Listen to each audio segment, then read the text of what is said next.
Dua suku tertua di dunia ternyata ada di Indonesia. Mesir dan Cina dikenal sebagai peradaban kuno termaju pada masa prasejarah. Jangan lupakan keberadaan Maya dan Mesopotamia yang memiliki peranan besar dalam ilmu pengetahuan. Namun, ternyata beberapa penelitian mengatakan jika kelompok manusia tertua justru berada di kawasan Asia Tenggara. Memang, peradaban tersebut tidak dapat dikatakan sebagai yang termaju jika dibandingkan dengan Persia atau Yunani. Tapi setidaknya itu menegaskan jika Asia Tenggara, khususnya Indonesia, berperan penting dalam sejarah peradaban manusia. Perlu diingat bahwa fosil manusia purba tertua ditemukan di dalam Gua Kapur di Flores, Nusa Tenggara Timur. Seperti dikutip dari The Guardian, diperkirakan fosil manusia purba bernama Homo floresiensis tersebut berusia lebih dari 180.000 tahun. 1. Suku aborigin di Australia. Berdasarkan hasil tes DNA dapat disimpulkan bahwa suku aborigin yang mendiami sebagian besar wilayah benua Australia dan Pulau Papua merupakan peradaban manusia tertua di dunia. Penelitian tersebut menggunakan sampel air liur dari masyarakat modern di Australia dan Papua Nugini.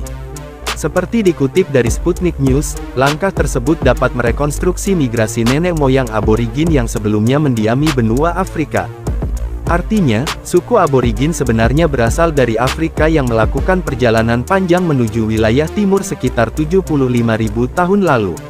Ini menjelaskan bahwa aborigin lebih tua dari peradaban Mesopotamia yang berkembang sekitar 8.000 sebelum Masehi. Sejak 31.000 sebelum Masehi, aborigin diyakini telah tiba di Australia yang ketika itu disebut sebagai Dataran Sahul. Dataran itu merupakan superbenua yang terdiri dari Australia, Papua dan Tasmania. Ketiganya terpisah berkat naiknya permukaan air laut. 2. Suku Kerinci di Indonesia. Menurut peneliti asal Amerika Serikat bernama Bennett Bronson serta Lembaga Purbakala dan Peninggalan Nasional Jakarta, suku Kerinci yang mendiami dataran tinggi Bukit Barisan di Provinsi Jambi merupakan kelompok manusia tertua di dunia. Seperti dikutip dari Antara, pendapat tersebut dikemukakan pada tahun 1973 dengan bukti berupa keberadaan manusia yang disebut dengan Kecik Wok Gedang Wok.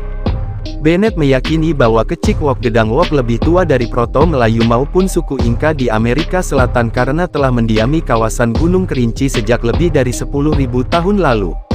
Pasalnya, pemindahan Proto Melayu atau rumpun Polinesia dari alam Melayu menuju pulau di Lautan Teduh sebelah timur dan pulau di Lautan Hindia sebelah barat baru terjadi pada tahun 4000 sebelum Masehi.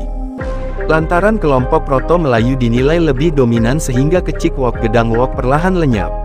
Itu disebabkan oleh adanya percampuran darah antara kelompok pribumi dengan pendatang. Kelompok dari percampuran tersebut yang kemudian berkembang dan hadir sebagai nenek moyang masyarakat Kerinci modern.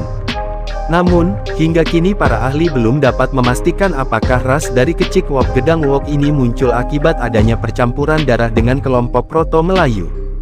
Tetapi, jika dilihat dari unsur linguistik penamaan daerah, beberapa kalangan percaya bahwa Kecik Wok Gedang Wok memiliki kedekatan ras dengan masyarakat India. Nama Kerinci sendiri berasal dari bahasa Tamil berarti bunga kurinji yang tumbuh di India Selatan. Maka dari itu dapat disimpulkan bahwa antara Kerinci dengan India terjalin sebuah hubungan sejak lama.